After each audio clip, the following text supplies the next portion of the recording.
तम रसमालयम मुहुरहो रसिका भुवि भावुकाः।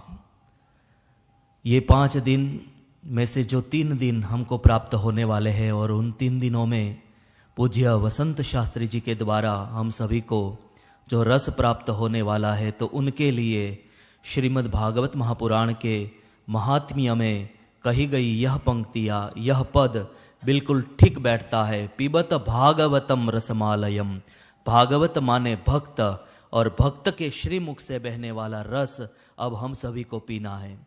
केवल इतना ही नहीं,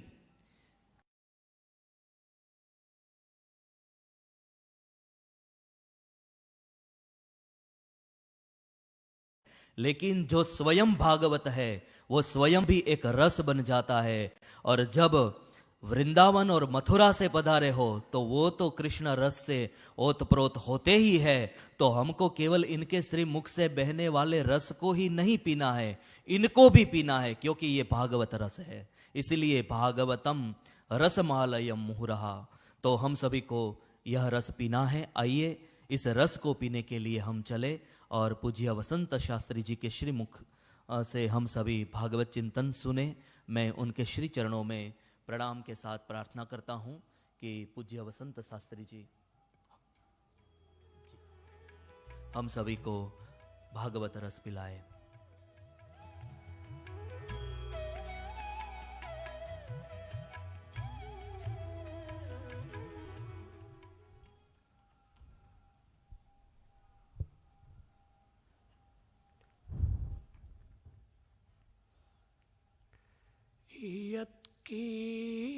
यत्कीर्तनं यत्स्मरणं यदीक्षणं यद्वन्दनं यच्छ्रवणं यदर्हणं लोकस्य सद्यो विधुनोति कल्मषम् तस्मै सुभद्रश्रवसे नमो नमः। तपस्विनो दानपरा यशस्विनो मनस्विनो मंत्रविदः सुमंगला क्षेमं न विन्दन्ति विना यदर्पणम् तस्मै सुभद्रश्रवसे नमो नमः। कृष्ण गोविंद गोविंद गोपाल नंद लाल, कृष्ण गोविंद गोविंद गोपाल नंद लाल, कृष्ण गोविंद गोविंद।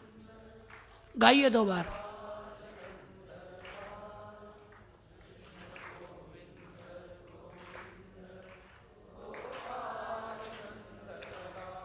हे गोपाल नंद लाल, हे गोपाल नंद लाल, हे गोपाल।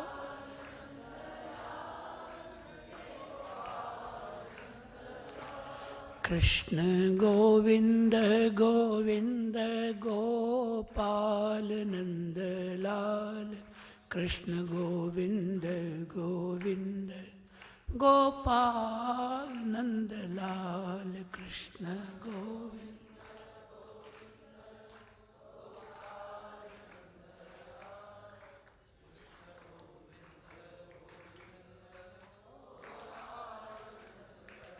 श्री वृंदावन बिहारी लाल की जय। श्री हरिमंदिर पाठोत्सव महोत्सव की जय। अत्र नित्य विराजमानानां भगवत श्री हरिचरण कमलेषु भूयो भूयो प्रणम्य मत समक्षे समपस्थितानां परम भागवतानां श्री भाईजित पद्मपादानां पादपद्मेषु प्रणम्य अथ च गुरुकुलाचार्याणां ऋषिकुमाराणां च श्रोत्रीणां सर्वेषां पादपद्मेषु सर्वान् भगवत्स्वरूपान् मन्यमानः प्रणतिपुरस्सरं प्राकृतभाषायां किञ्चित् निवेदयामि।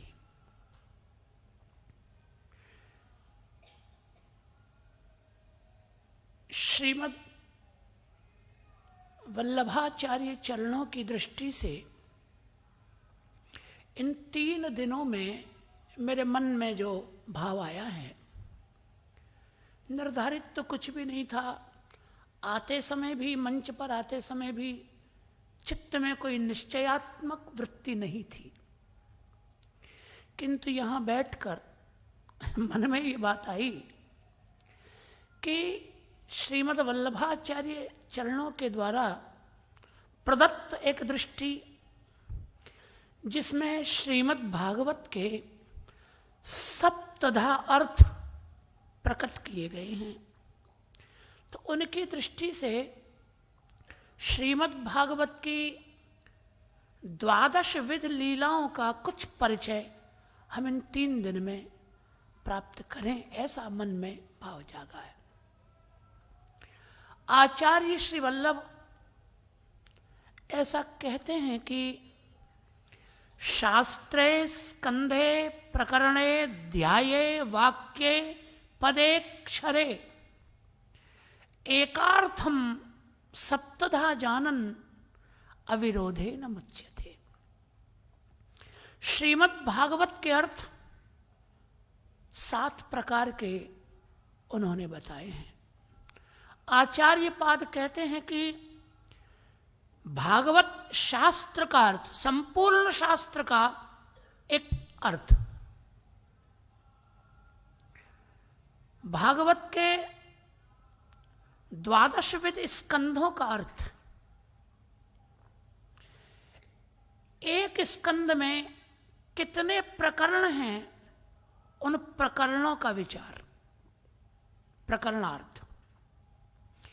एक स्कंद में कितने अध्याय हैं प्रकरण के अनुसार, उसका चिंतन। भागवत के वाक्य का अर्थ, भागवत के शब्द का अर्थ और भागवत के अक्षर का अर्थ। अक्षर के समूह को पद कहते हैं, शब्द कहते हैं, और शब्द के समूह को वाक्य कहते हैं, और शब्द के विभाजित पदार्थ को अक्षर कहते हैं। तो ये 7 प्रकार के अर्थ श्री वल्लभाचार्य चरणों ने प्रकट किए हैं, और वो ये कहते हैं कि अर्थ भागवत के सप्तधा हैं। अर्थ 7 प्रकार के हैं, लेकिन 7 प्रकार के अर्थ परस्पर विरोधी नहीं है। एकार्थम अविरोधेन सप्तधा जानन। 7 प्रकार के अर्थ परस्पर विरुद्ध नहीं है, अविरुद्ध हैं, पूरक हैं। इस प्रकार यदि कोई भागवत को समझ जाए तो निश्चित ही उसको भगवत प्राप्ति होती है। जैसे उदाहरण के लिए किसी भी वस्तु को ले सकते हैं, तो मेरे पास तो नैपकिन है, इसी को ले लें। इसके 4 कोण हैं, 1 2 3 4 कोण हैं, तो देखने में तो ये 4 अलग अलग दिखते हैं। चतुष्कोण वस्त्र है, तो दिखने में तो 4 हैं, अलग अलग हैं, लेकिन ये वस्त्र के विरुद्ध नहीं है, वस्त्र के पूरक हैं। इन 4 से जो अर्थ वस्त्र सिद्ध होने वाला है वो अविरुद्ध है, विरुद्ध नहीं है। इसी प्रकार श्रीमद् भागवत के सातों प्रकार के अर्थ परस्पर विरुद्ध नहीं है। सातों प्रकार के अर्थों से एकमात्र अर्थ सच्चिदानंद श्री कृष्ण ही सिद्ध होने वाला है। व्याख्यान के प्रकार सात हैं, इतनी बात है। आचार्य श्री वल्लभ कहते हैं कि इनमें से निबंधेस्ते चतुष्टयम, तत्वार्थ दीप निबंध श्रीमदाचार्य चरणों ने प्रकट किया है, जिसमें 3 निबंध हैं। शास्त्रार्थ प्रकरण निबंध, सर्वनिर्णय प्रकरण निबंध और श्री भागवतार्थ प्रकरण निबंध। इन तीनों प्रकरण निबंधों का समवेत स्वरूप है तत्वार्थ दीप निबंध। तो भागवतार्थ प्रकरण में 4 प्रकार के अर्थ हैं। हम उन 4 प्रकार के अर्थों की यथासंभव चर्चा करेंगे। वाक्यार्थ, पदार्थ और अक्षरार्थ, ये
तो कर्पूर उत्पन्न होता है।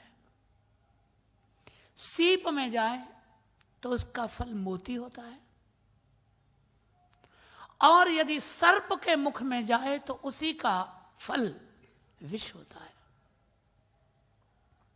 तो जैसी पात्रता होती है व्यक्ति की, उसी प्रकार का अर्थ वो ग्रहण करता है और वैसा ही फल उसको प्राप्त होता है। श्रुति की बड़ी प्रसिद्ध कथा है, आपने सुनी होगी, फिर भी मैं अधिकार के अनुसार, अधिकार के इस प्रकरण में उसकी चर्चा आपसे कर रहा हूं। पूर्व काल में देवता, असुर और मनुष्य तीनों क्रमशः ब्रह्मा जी के पास गए और उन्होंने प्रजापति ब्रह्मा को कहा कि हमें आप कुछ उपदेश करें। तो तीनों को प्रजापति ने एक ही अक्षर का उपदेश किया, द इति, केवल एक अक्षर का उपदेश, द, बस। और उस डकार का अर्थ तीनों ने अलग अलग प्राप्त किया, तीनों ने अलग अलग समझा। जैसी जिसकी पात्रता थी वैसा उसने समझ लिया। देवताओं ने प्रजापति के द अक्षर का अर्थ समझा दमन, इंद्रिय दमन, क्योंकि देवताओं की भोग प्रवृत्ति होती है, भोग प्रधान उनकी प्रकृति है। तो उन्होंने समझा कि द कहकर प्रजापति ये कहना चाहते हैं कि भोग से कल्याण नहीं होगा, दमन करो, इंद्रियों का दमन करो, भोग वृत्ति का दमन करो, तभी तुम्हारा कल्याण होगा। तो उन्होंने भोग प्रधान वृत्ति होने के कारण द का अर्थ इंद्रियों का दमन ये ग्रहण किया। असुरों ने दया अर्थ ग्रहण किया कि प्रजापति कहते दया करो। असुरों की प्रवृत्ति क्योंकि क्रूर होती है, क्रूर मनोवृत्ति के असुर होते हैं। किसी के भी प्राण ले लेना उनके लिए एक मनोरंजन है, उनके लिए एक खेल है। तो क्रूर मनोवृत्ति के कारण उन्हें लगा कि प्रजापति हमसे कहना चाहते हैं कि दया करो, सभी प्राणियों पर दया करने से कल्याण होगा, जीव हत्या करने से, जीव हिंसा करने से कल्याण नहीं होगा। उन्होंने दया अर्थ ले लिया। मनुष्यों ने उस द अक्षर का अर्थ लिया दान। मनुष्यों की प्रवृत्ति क्योंकि संग्रह प्रधान है, मनुष्य का स्वभाव संकलन है, जो भी मिले उसे वो जोड़ता है, कुछ भी मिले जोड़ लेता है। तो संग्रह प्रधान मनुष्य की प्रवृत्ति है। तो उनको लगा कि प्रजापति कहना चाहते हैं कि संग्रह से कल्याण नहीं होगा, त्यागाच्छांतिरनंतरम, दान करो, दान करो।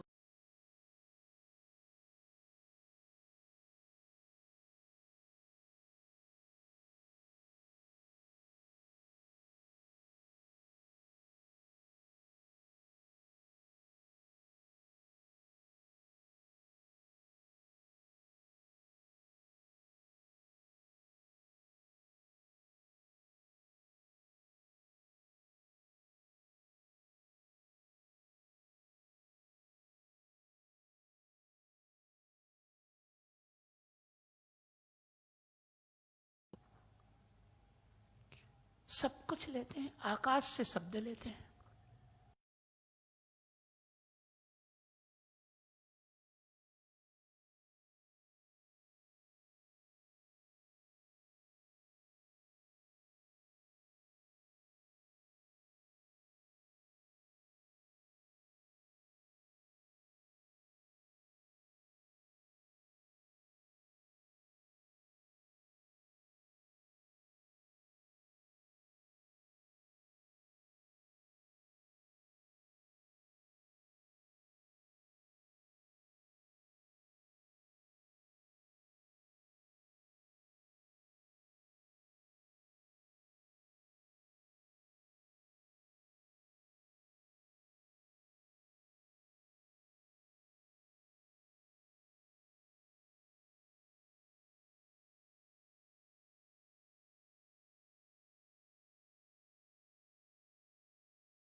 एक व्यक्ति की प्यास उससे नहीं बुझ सकती। श्रुति कहती है कि जो केवल लेता ही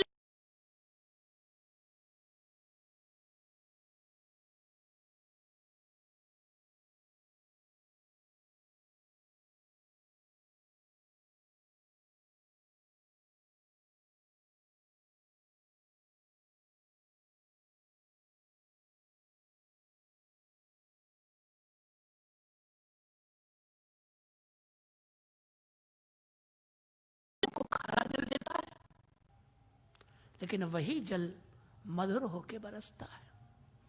तो दान जीवन की मिठास है साहब, दान जीवन की मिठास है। अभी हम आ रहे थे तो पूज्य भाई जी ने मुझे कहा कि कुछ प्रसाद हम आपसे लेंगे। तो मैंने भी यही प्रार्थना की कि मैं भी प्रसाद ही बांट रहा हूं, क्योंकि मुझे भी तो प्रसाद ही मिला है गुरु परंपरा से। मुझे भी क्या मिला? गुरुजनों का प्रसाद ही तो है। और प्रसाद तो होता ही बांटने के लिए है, प्रसाद संकलन के लिए नहीं है, संग्रह के लिए नहीं है, प्रसाद वितरण के ही लिए है। गुरु यदि परंपरा से प्राप्त ज्ञान का वितरण न करे तो क्या ये आर्ष परंपरा, ये ऋषि परंपरा रहेगी? भागवत के महात्म्य में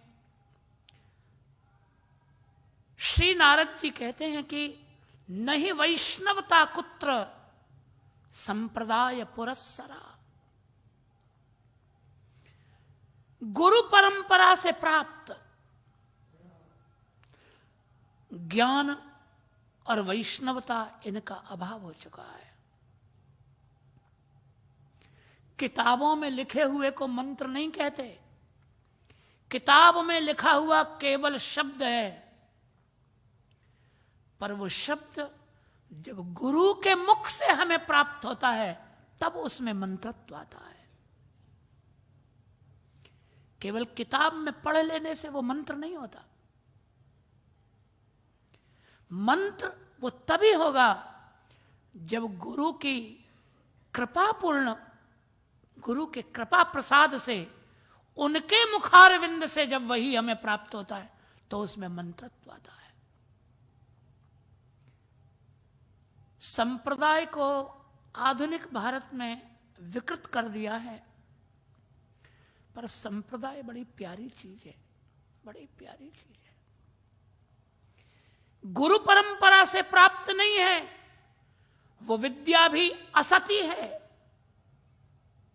ऐसा भागवत में लिखा है। हिरण्यकशिपु प्रहलाद जी को कहते हैं नचेत गुरुमुखी यन्ते कुतो भद्रा सती मति।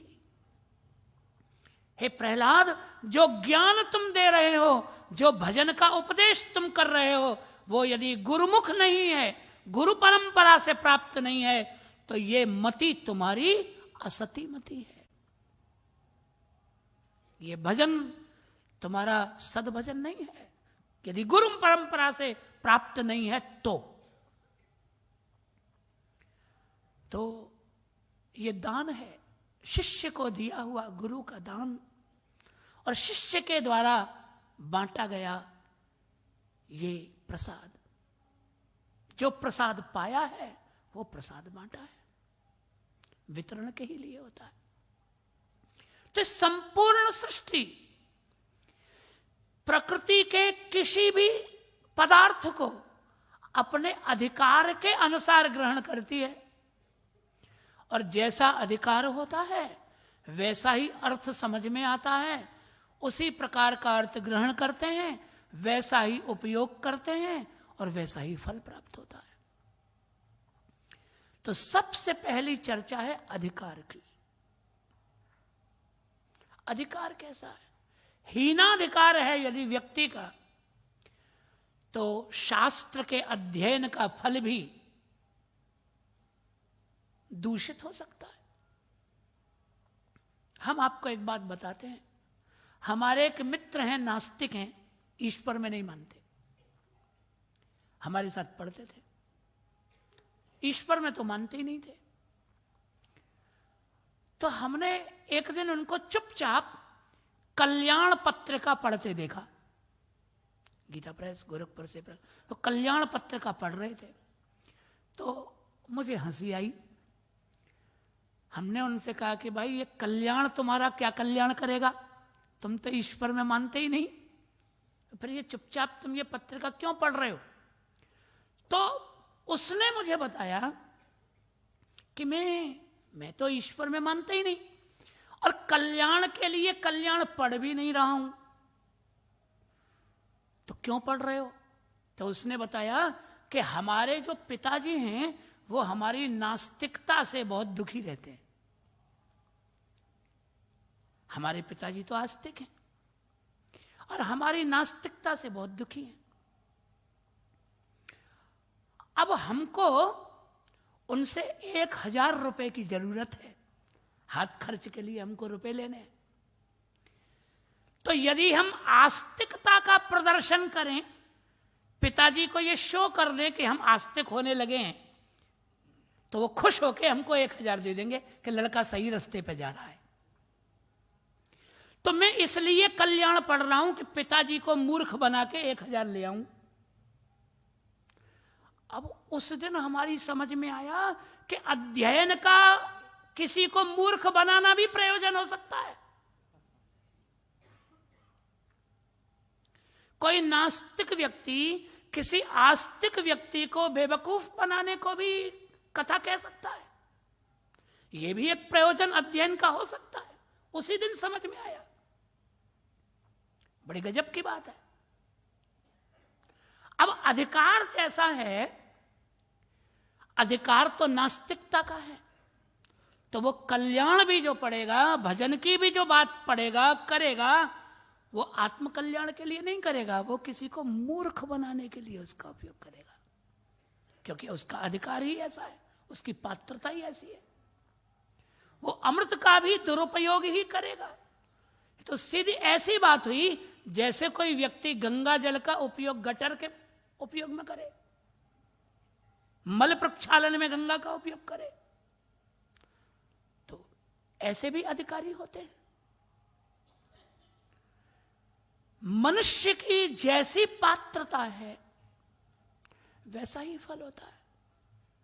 दूध बहुत पौष्टिक पदार्थ होता है, पर पात्र यदि तांबे का हो तो उसका फल क्या होगा? श्रीमद् भागवत के प्रथम स्कंद में सबसे पहले आचार्य चरण अधिकार की चर्चा करते हैं कि भागवत शास्त्र को ग्रहण करने वाले अधिकारी कितने प्रकार के हो सकते हैं जिनको हम अधिकारी माने। इसका विचार वो करते हैं। तो 3 प्रकार के अधिकारी प्रथम स्कंद में आचार्य श्री वल्लभ बता रहे हैं। सामान्य अधिकार सूत जी और शौनक जी का है, ऐसा बता रहे हैं। मध्यमाधिकार श्री नारद जी और वेदव्यास जी का है, ऐसा बताते हैं। उत्तमाधिकार महाराज परीक्षित और श्री सुखदेव जी का है, ऐसा आचार्य चरणों का उपदेश है। तो सामान्याधिकार सूत और शौनक, उनमें 3 अध्याय है। मध्यमाधिकार श्री नारद जी और वेदव्यास जी के चरित्र में भी 3 अध्यायों का एक प्रकरण है। और उत्तमाधिकार परीक्षित और श्री सुखदेव जी में, इनके प्रकरण में 13 अध्याय है। इनमें 12 अध्यायों में परीक्षित की उत्तमाधिकारता की चर्चा है और एक 19वें अंतिमाध्याय में श्री भगवान सुखदेव की उत्तमाधिकारता की बात है। तो इस प्रकार 3-3 अध्याय में सामान्य और मध्यमाधिकार प्रकरण और 13 अध्याय में उत्तमाधिकार, इस प्रकार 19 अध्यायों में प्रथम स्कंद उपनिबद्ध है, बांधा गया है। सामान्याधिकार कब होता है किसी का? सामान्याधिकार कैसे हो गया? भागवत तो उत्तम ही है। भागवत के उत्तम, मध्यम और सामान्य होने का प्रश्न नहीं है। भागवत तो उत्तमोत्तम ही है। भागवत तो भगवान ही है। तो भगवान उत्तम, मध्यम और सामान्य नहीं होते। तो भागवत उत्तम, मध्यम, सामान्य नहीं है। भागवत के उपासक, भागवत के अधिकारी, श्रोता और वक्ता, ये सामान्य, मध्यम और उत्तम है। ये बात समझने के जैसी है। तो शौनक जी को सामान्य श्रोता आचार्य चरण मानते हैं। हेतु क्या है? तो मूल भागवत से ही मैं कुछ कुछ बातें आपको निवेदन कर रहा हूं, क्योंकि फिर टीकाओं में तो उसकी विशद चर्चा हो जाएगी और न इतना समय है हमारे पास, और नहीं फिर हम उस विषय के साथ न्याय कर पाएंगे।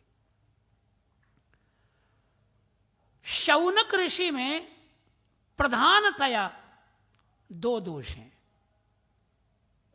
प्रधानतया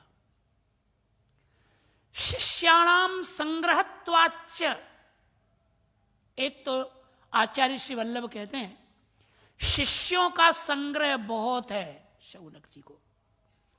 अब 88,000 शिष्य हैं उनके गुरुकुल में। 88,000, यहां तो मैं समझता हूं कि 1,000-2,000 ही होंगे जो हों, मुझे मालूम नहीं है। संदीपनी में तो भी कितनी बड़ी व्यवस्था है उनकी। गुरुकुल कितना बड़ा होगा, कितने अध्यापक होंगे, कितनी बड़ी व्यवस्था होगी, कुलपति के माथे में कितनी समस्याएं होंगी विद्यार्थियों के लिए, ऋषि कुमारों के लिए।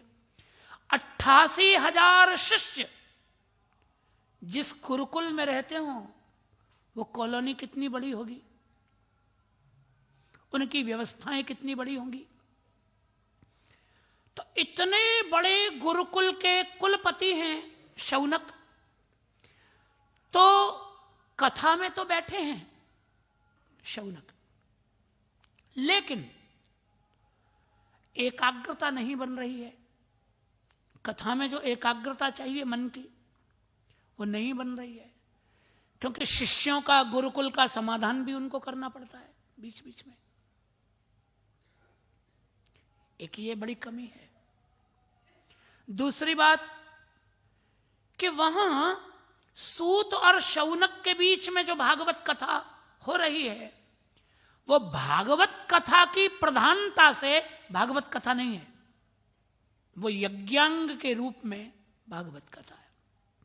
तो मुख्यता कथा की नहीं है, मुख्यता यज्ञ की है। प्रथम श्लोक में मंगलाचरण के बाद जो प्रथमाध्याय में प्रथम श्लोक है, 3 श्लोकों के बाद मैंने चौथा, सत्रम स्वर्गाय लोकाय सहस्र सममासत, वो उपस्थित हुए हैं यज्ञ के लिए, यज्ञ के लिए उपस्थित हैं। अब यज्ञ से जो समय बच जाता है तो यज्ञावशिष्ट समय में वहां सूत जी कथा कहते हैं। तो अंगी यज्ञ है, कथा अंग है, प्रधानता यज्ञ की है, कथा की नहीं है। क्यों नहीं है? क्योंकि शौनक ब्राह्मण है, वेद निष्ठा उनकी कथा निष्ठा से कहीं श्रेष्ठ है। वेद निष्ठा अधिक है, यज्ञ निष्ठा अधिक है। और एक दोष है उनमें, आचार्य चरण कहते हैं वक्तु स्वस्योत्तम ज्ञानात्, कथा तो सुन रहे हैं शौनक जी, सूत जी से कथा सुन रहे हैं, लेकिन स्वयं को सूत जी से श्रेष्ठ मानते हैं। कथा व्यासपीठ पर सूत जी बैठे हैं, शौनक जी श्रोता बन के बैठे हैं, तो भी ये मानते हैं कि कथा सुनाते हैं तो क्या है, अंततो गत्वा ये सूत है और हम ब्राह्मण हैं। और इसके प्रमाण के रूप में एक वचन भागवत का महाप्रभु जी उद्धृत करते हैं कि सूत जी स्वयं शौनक जी से कहते हैं स्नात मन्यत्र छांदसात, आपकी वाणी को वेद के अलावा, वेद को छोड़कर मैं श्रेष्ठ मानता हूं। तात्पर्य क्या हुआ कि वेदाधिकार आपको नहीं है, आपको वेदाधिकार नहीं है क्योंकि आप ब्राह्मण नहीं है। तो छांदसात अन्यत्र, वेद के अतिरिक्त जो आपके वचन हैं वो प्रमाण है, वेदाधिकार नहीं। तो वक्तु स्वस्योत्तम ज्ञानात् बैठे हैं।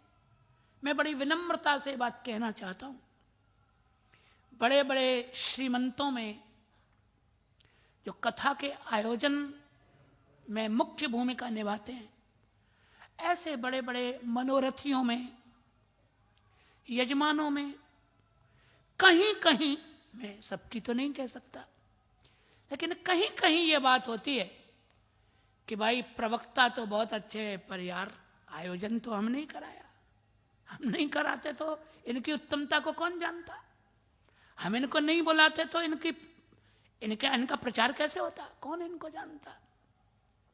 तो कई बार श्रवणकर्ता के मन में वक्ता से स्वयं को उत्तम जानने की भी प्रवृत्ति होती है। शौनक जी में यह प्रवृत्ति है, ऐसा आचार्य श्री वल्लभ कहते हैं। तो इन कारणों से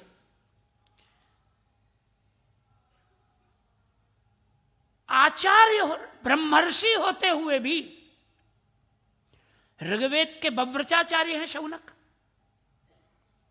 तो बव्रचाचार्य शौनक भी भागवत की अधिकारिता में सामान्य अधिकारी के रूप में जाने जाते हैं। इन्होंने पूरी भागवत सुनी है, जहां से सूत जी बोले हैं वहां से लेकर जन्माद्यस्य से लेकर और तम नमामि हरिम परम तक पूरी भागवत के श्रोता शौनक ऋषि है और प्रवक्ता सूत जी है। अब प्रवक्ता की चर्चा करें, कोई भी भागवत कथाकार भागवत का सामान्य अधिकारी कब बनता है, सामान्याधिकार उसे कब आता है। भागवत तो भगवान का स्वरूप है, उत्तमाधिकार क्यों नहीं प्राप्त हुआ उसे, सामान्याधिकार कहने वाले को कैसे हो गया।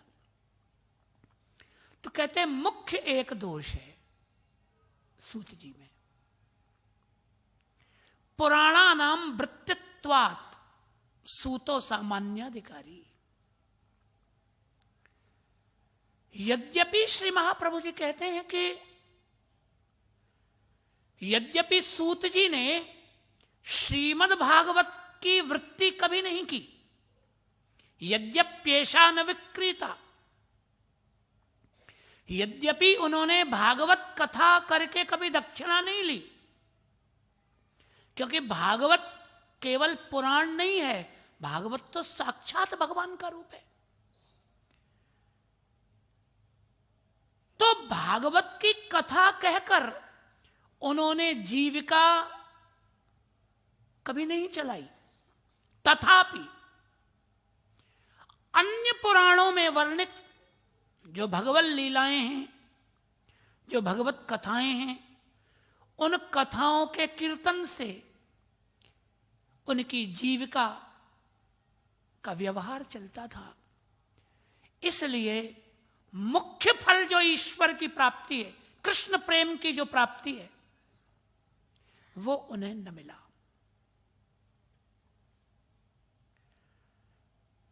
आचार्य श्री वल्लभ कहते हैं कि शब्दतः ज्ञानम सूतस्य, भागवत के शब्द का ज्ञान, शब्द मात्र का ज्ञान सूत जी को है। अर्थतो ज्ञानम व्यासस्य, तात्पर्यतो ज्ञानम श्री शुकस्य, ऐसा कहते हैं। शब्द मात्र का परिज्ञान ये सूत जी को है, अर्थ मात्र का परिज्ञान ये वेदव्यास जी को है, और उसके तात्पर्य का परिज्ञान ये श्री शुकदेव जी को है। तो ये एक दोष के कारण उनको सामान्याधिकार की प्राप्ति बताते हैं।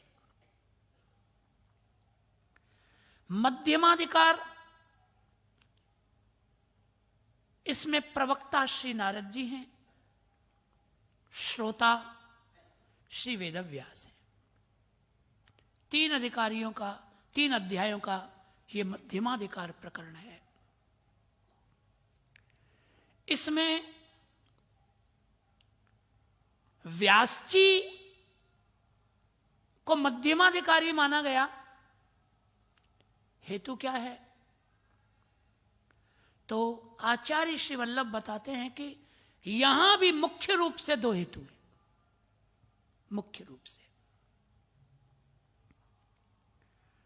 देखिए व्यास जी की परिस्थिति क्या है। व्यास जी आश्रम में बैठे हैं और लोक कल्याण की चिंता उनके चित्त में जागृत हुई, चित्त में असंतोष हुआ। बहुत कुछ किया प्रजा के कल्याण के लिए उन्होंने। स्वयं वेदव्यास जी कहते हैं कि चित्त को शांति क्यों नहीं है, चित्त को असंतोष क्यों है। वेद के 4 भाग मैंने किए, वेद की सुरक्षा हो उसकी व्यवस्था की, स्त्री और शूद्रों के लिए भी महाभारत की रचना की, जन कल्याण के लिए जो कुछ हो सकता था मैंने बहुत कुछ किया, तो भी मेरे चित्त में अशांति क्यों है, असंतोष क्यों है। अब वेदव्यास जैसे ज्ञानावतार भगवान के, वेदव्यास कोई सामान्य मनुष्य तो नहीं है, भगवान के ज्ञानावतार हैं, और उनके चित्त में असंतोष होना, तो ज्ञानी के चित्त में भी असंतोष होता है। ज्ञानावतार व्यास के चित्त में भी असंतोष है। क्यों है? केवल ज्ञान से चित्त को शांति नहीं होती। चित्त की संतुष्टि तो श्री कृष्ण गुणगान से ही होती है, ज्ञान से नहीं, गुणगान से चित्त की संतुष्टि है, नहीं हो सकती उसके बिना। वेदव्यास के जितना ज्ञानी कौन होगा? साहित्य में एक सूक्ति है, बाण भट्ट की प्रशंसा में है, बाणोच्छिष्टम जगत सर्वम, ऐसा लोग कहते हैं। पर हमने अपने गुरुजनों से सुना है कि ये तो अतिशयोक्ति है, हकीकत में व्यासोच्छिष्टम जगत सर्वम है। जितना लिखा है भगवान वेदव्यास ने, मनुष्य जन्म लेने के साथ यदि पढ़ना शुरू करे और 100 वर्ष तक लगातार पढ़े, तो भी श्री वेदव्यास जी की लेखनी को पूरा वो पढ़ नहीं सकता है। इतना भगवान वेदव्यास ने लिखा है, और वो उस काल में लिखा है, द्वापर के अंत में, जिस काल में लिखने के साधन कितने सीमित थे, उस काल में लिखा है। अलौकिक है भगवान वेदव्यास। ऐसे वेदव्यास जो ज्ञानावतार हैं, उनके भी चित्त में शांति नहीं है। क्यों नहीं है? क्योंकि भगवत गुणगान नहीं किया। ज्ञान तो है, लेकिन भक्ति अप्रधान है, ज्ञान प्रधान है। और महात्म्य में यह बात कही गई है कि ज्ञान वैराग्य भक्ति के पुत्र हैं। पुत्र को यदि मां का आश्रय रहेगा तो पुत्र स्वस्थ रहेगा, स्वतंत्र हो जाएगा। मां का हाथ छोड़ देगा तो कुछ न कुछ दोष उसमें हो ही जाएगा। तो स्वतंत्र ज्ञान चित्त की शांति का सहायक नहीं हो सकता। यह बात व्यास जी के चरित्र से सिद्ध होती है। व्यास जी की स्थिति, मनस्थिति क्या है? असंतोष। मैं एक निवेदन करना चाहता हूं, हमारे भी चित्त में कई बार असंतोष होता है। चित्त की अशांति को दूर करने के लिए अनेक श्रोता कथाओं में आते हैं। हम घर परिवार के लोग हैं, संसार में गृहस्थी में रहते हैं। अब गृहस्थी में जब तिरस्कार होता है, परिवार के लोग ही तिरस्कार कर देते हैं, तो वैराग्य होता है, चित्त बेचैन हो जाता है। क्या मन खराब हो गया तो लोग समझाते हैं, कह रहे कथा हो रही है, सत्संग हो रहा है, चित्त यदि खराब है, परिवार के लोगों ने मन बिगाड़ दिया है, थोड़ी देर कथा में चले जाओ।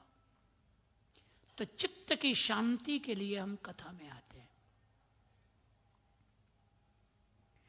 कथा का फल चित्त का संतोष है। ईश्वर को पाना प्रयोजन नहीं है, वहां भी भगवान के गुणगान से उत्पन्न जो आनंद है वो मुख्य फल है, वो नहीं मिलता।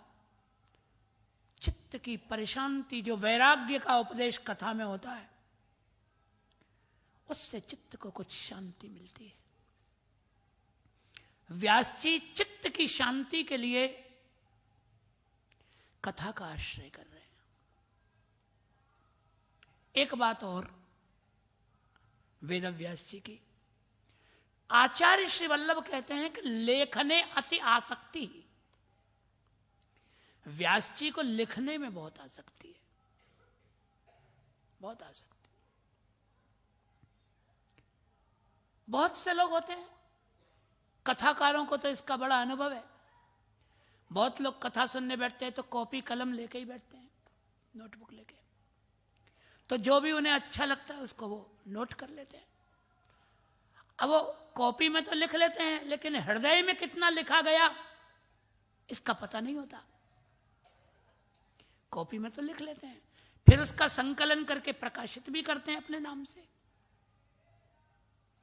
तो वो फल तो होता है उनको, वो फल तो होता है। जन कल्याण के लिए उसका उपयोग करते हैं, वो फल होता है। आत्म प्रसिद्धि भी होती है, आत्म संतोष भी होता है कि हम कथा में गए, वहां से ये लिख लाए, इतनी अच्छी अच्छी बातें प्राप्त, इसका आत्म संतोष होता है। लेकिन हृदय में नहीं लिखा होता तो आनंद की उपलब्धि नहीं हो पाती है, मुख्यार्थ बाधित हो जाता है। एक बात। दूसरी बात क्या है कि व्यास जी को श्री नारद जी के वचनों का विश्वास नहीं है। सावधानी से आप मेरी प्रार्थना को जरा सुने और उसका चिंतन करें।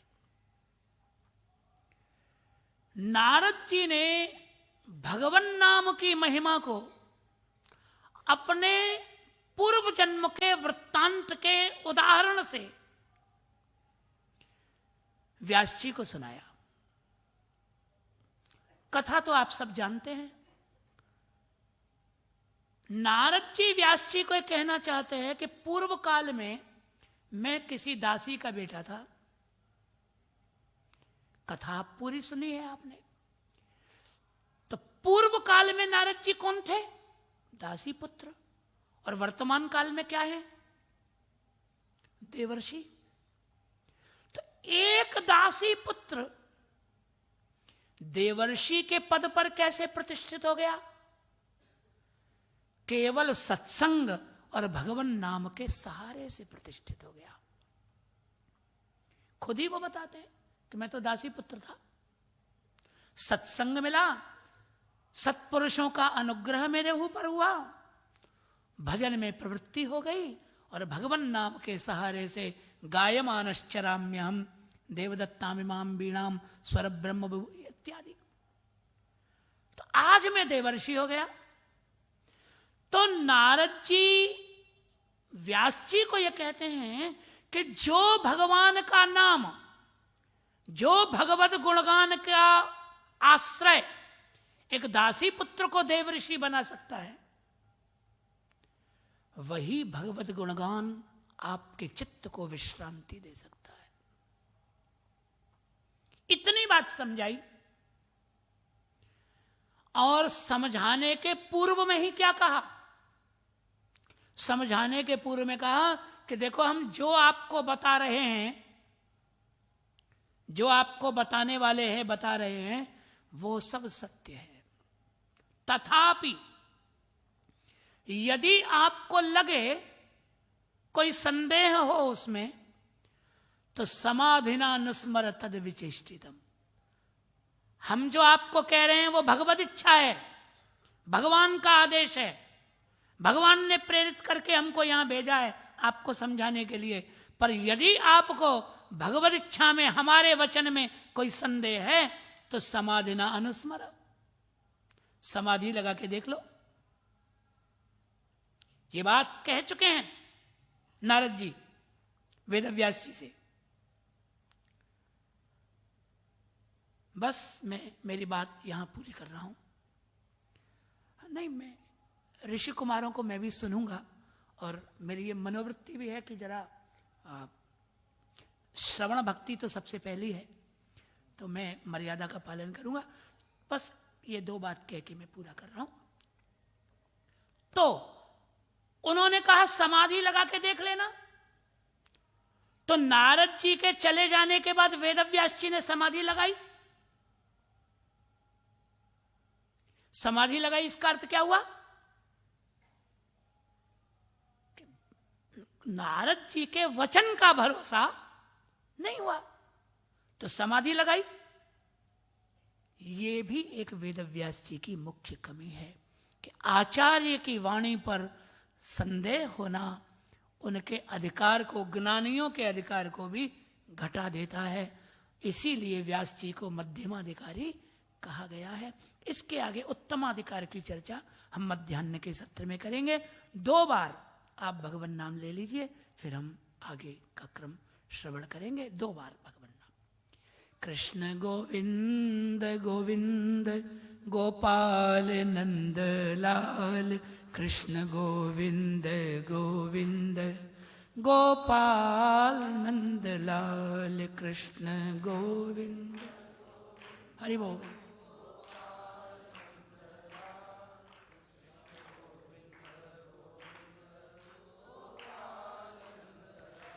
हे गोपाल नंद लाल, हे गोपाल नंद लाल, हे गोपाल।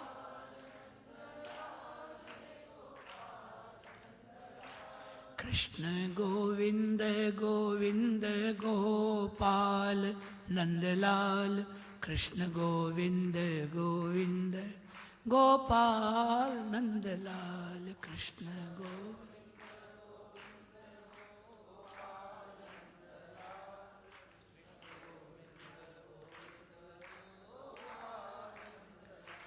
श्री वृंदावन बिहारी लाल की धन्यवाद। जय श्री कृष्ण।